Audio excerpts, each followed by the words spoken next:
प्रतियोगी परीक्षाओं की तैयारी करते वक्त एक सवाल सबके मन में आता है, इतना सब कुछ याद कैसे रखें?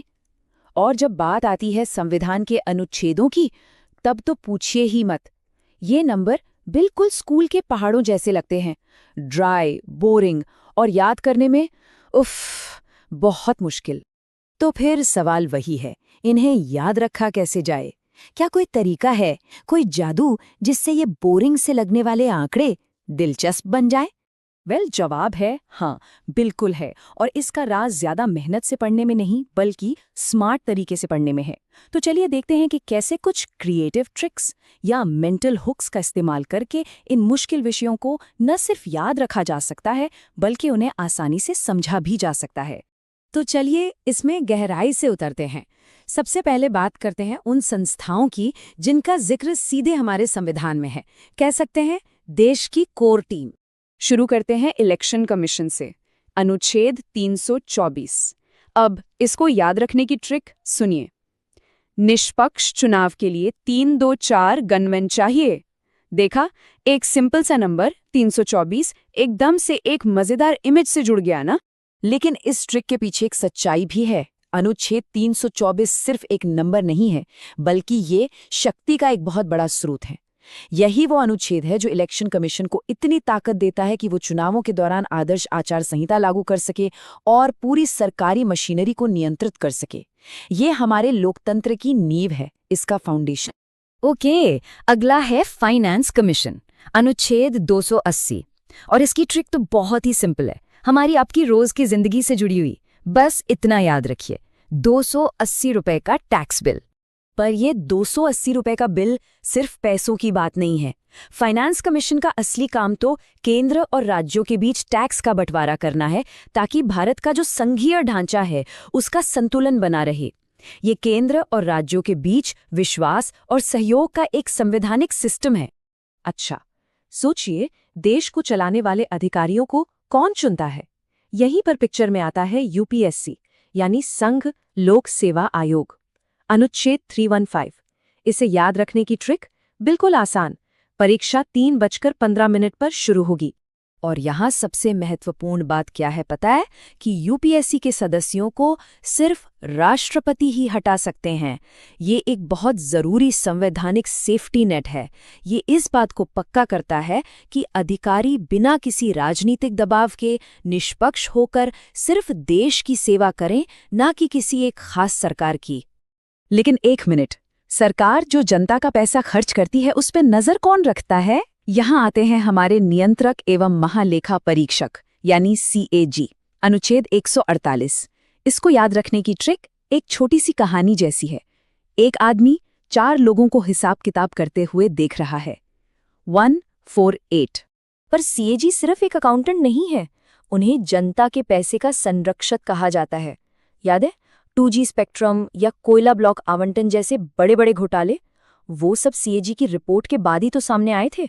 ये सरकार की जवाबदेही तय करने का सबसे बड़ा संवैधानिक हथियार है। अच्छा, जब सरकार को कानूनी सलाह की जरूरत पड़ती है तो कौन काम आता है? केंद्र के लिए होते हैं महान्यायवादी और राज्य के लिए होते हैं महाधिवक्ता। लेकिन इन दोनों के अनुच्छेदों में अक्सर कंफ्यूजन हो जाता है। तो इस कंफ्यूजन को दूर करने के लिए एक सिंपल सी मैथ्स की ट्रिक है। अटॉर्नी जनरल का अनुच्छेद है 76। इसमें बस 89 जोड़ दीजिए और आपको मिल जाएगा महाधिवक्ता का अनुच्छेद 165। आसान है ना? ये रिलेशनल लर्निंग का एक परफेक्ट उदाहरण है, जहां एक चीज को दूसरी से जोड़कर याद किया जाता है। तो अब जब हमने कुछ मुख्य संवैधानिक संस्थाओं को समझ लिया है, तो चलिए एक मास्टर फ्रेमवर्क देखते हैं। ये फ्रेमवर्क हमें किसी भी सरकारी संस्था की शक्ति के स्रोत को समझने में मदद करेगा। अब जरा इस चार्ट पर नजर डालिए।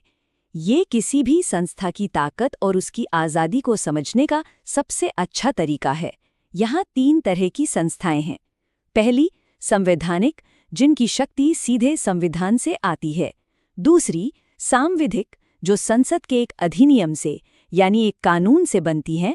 और तीसरी, कार्यकारी, जो सरकार के सिर्फ एक आदेश से बना दी जाती हैं। तो ये वर्गीकरण एक तरह से उनकी स्वायत्तता, उनकी आज़ादी का मीटर है। तो चलिए अब इसी फ्रेमवर्क का इस्तेमाल करके संविधान के बाहर की कुछ महत्वपूर्ण संस्थाओं को समझते हैं। इस सूची में सबसे पहला नाम है नीति आयोग का। ये एक कार्यकारी निकाय है। इसने 2015 में योजना आयोग की जगह ली थी। देखिए, योजना आयोग का अप्रोच था टॉप डाउन, लेकिन नीति आयोग सहकारी संघवाद को बढ़ावा देता है। मतलब ये सरकार के लिए एक थिंक टैंक की तरह काम करता है, जिसके अध्यक्ष प्रधानमंत्री होते हैं। अगला बात करते हैं केंद्रीय सतर्कता आयोग यानी सीवीसी की। ये 1964 में संथानम समिति की सिफारिश पर बनी थी, लेकिन इसे सांविधिक दर्जा मिलने में, मतलब संसद से कानूनी ताकत मिलने में लगभग 40 साल लग गए।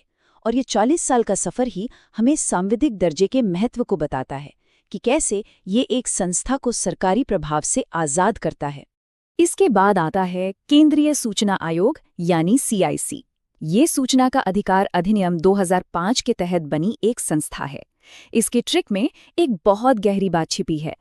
5 रुपए की अर्जी लगाओ, सूचना पाओ। ये हमें याद दिलाता है कि कैसे एक आम नागरिक एक छोटी सी अर्जी से सरकार की बड़ी बड़ी फाइलों के अंदर झांक सकता है। कितनी बड़ी ताकत है, सोचिए। और अब आते हैं इस पूरे विश्लेषण के सबसे विचारोत्तेजक, सबसे जरूरी हिस्से पर, जो जुड़ा है केंद्रीय जांच ब्यूरो यानी CBI से। और यहाँ एक ऐसी बात सामने आती है जो शायद थोड़ी हैरान कर दे। भारत की सबसे बड़ी जांच एजेंसी CBI न तो संवैधानिक है और न ही सांविधिक। ये एक कार्यकारी निकाय है। इसे अपनी शक्तियां 1946 के एक पुराने अधिनियम, दिल्ली विशेष पुलिस प्रतिष्ठान अधिनियम से मिलती हैं।